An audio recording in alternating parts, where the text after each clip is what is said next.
no cities, no photos. Also, the communication can be done solely through TIG. We've got something called TIG Messenger. It's not instant messaging. It's basically sending a message and it goes to your TIG account. So students are able to communicate without sharing personal information. And if you find that distracting as a teacher, you could disable that too, so that they can only communicate basically through discussion boards and things like that.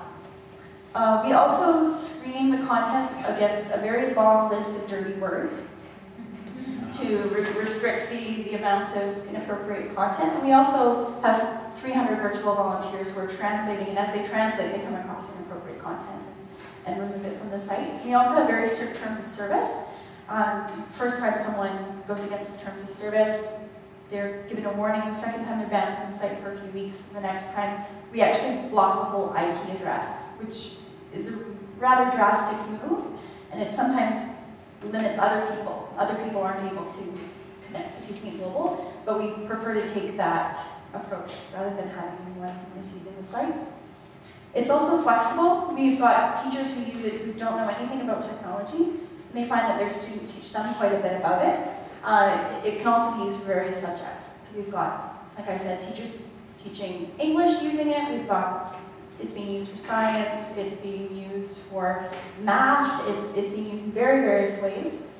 The resources are also adaptable. So for example, if you download a thematic classroom and you find that the first assignment is something that your students have already done, or something you don't want to do, or something that's not advanced enough or too advanced, you can go in and you can change things. So you have control over that. You're not stuck with what you're given.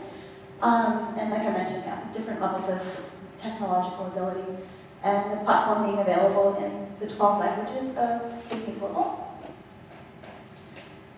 This is out of date, actually. This is older slides. We actually now have over 3,500 teachers in 82 countries using TIG-Ed, and we don't really promote that widely. I'm the education program.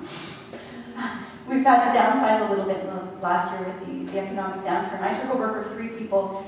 This is just viral.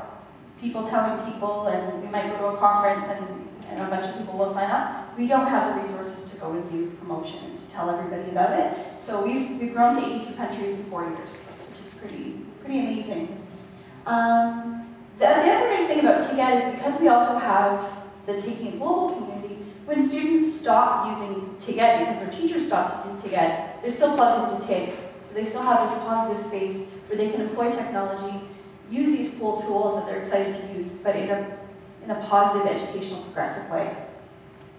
And the impacts on students, they're more connected to one another, their ICT skills improve, they're more informed and globally minded, and they're more inspired and empowered to make a difference in the world.